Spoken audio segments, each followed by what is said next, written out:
Perkenalkan, nama saya Ma'rifatul Ilmi Nafi dengan NPM 24051010115 dari kelas bela negara G207 dari Prodi Arsitektur. Di sini saya akan melakukan review terhadap artikel yang telah saya buat.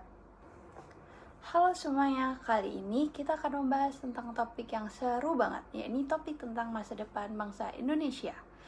Kali ini saya akan melakukan review pada artikel yang berjudul Integrasi Nilai Bela Negara pada Revitalisasi Bangunan Bersejarah untuk Memperkuat Kecintaan Terhadap Budaya dan Tanah Air.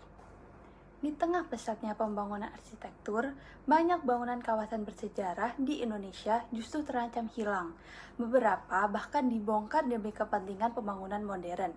Padahal, bangunan bersejarah merupakan warisan budaya yang memiliki nilai penting bagi sejarah, pendidikan, ilmu pengetahuan, dan identitas sebuah bangsa.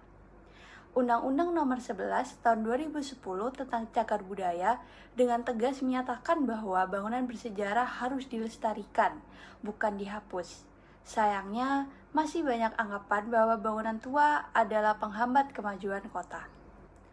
Padahal ada banyak sekali solusi yang bisa menjembatani keduanya, yakni seperti revitalisasi dan adaptive reuse.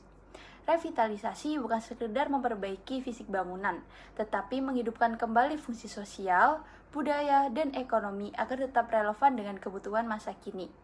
Pendekatan ini bahkan terbukti berhasil di berbagai tempat, seperti The Jolomodi di Surakarta dan Kota Lama Semarang, yang kini menjadi pusat aktivitas dan wisata tanpa kehilangan nilai sejarahnya. Dan disinilah nilai bela negara berperan penting. Bela negara tidak selalu berarti angkat senjata. Dalam kehidupan sehari-hari, bela negara dapat diwujudkan melalui kepedulian terhadap warisan budaya, termasuk menjaga dan melestarikan bangunan bersejarah. Sikap cinta tanah air, kesadaran berbangsa, dan rasa tanggung jawab kolektif menjadi fondasi utama dalam pelestarian ini. Generasi muda memiliki posisi yang sangat strategis. Dengan akses informasi yang luas dan pola pikir yang lebih terbuka, anak muda bisa berperan aktif melalui kampanye digital, edukasi publik, diskusi, hingga kajian akademik. Perguruan tinggi juga berperan sebagai ruang lahirnya gagasan-gagasan kreatif terkait revitalisasi bangunan lama. Namun, pelestarian tidak akan berhasil tanpa adanya keterlibatan masyarakat. Ketika masyarakat merasa memiliki dan terlibat langsung, kesadaran kolektif akan tumbuh. Inilah bentuk nyata implementasi bela negara secara bersama-sama. Pada akhirnya, pelestarian bangunan bersejarah bukan hanya soal arsitektur atau estetika, tetapi tentang menjaga identitas dan jati diri bangsa. Dengan menanamkan nilai bela negara, revitalisasi bangunan bersejarah dapat menjadi langkah strategis untuk memperkuat kecintaan kita terhadap budaya dan tanah air.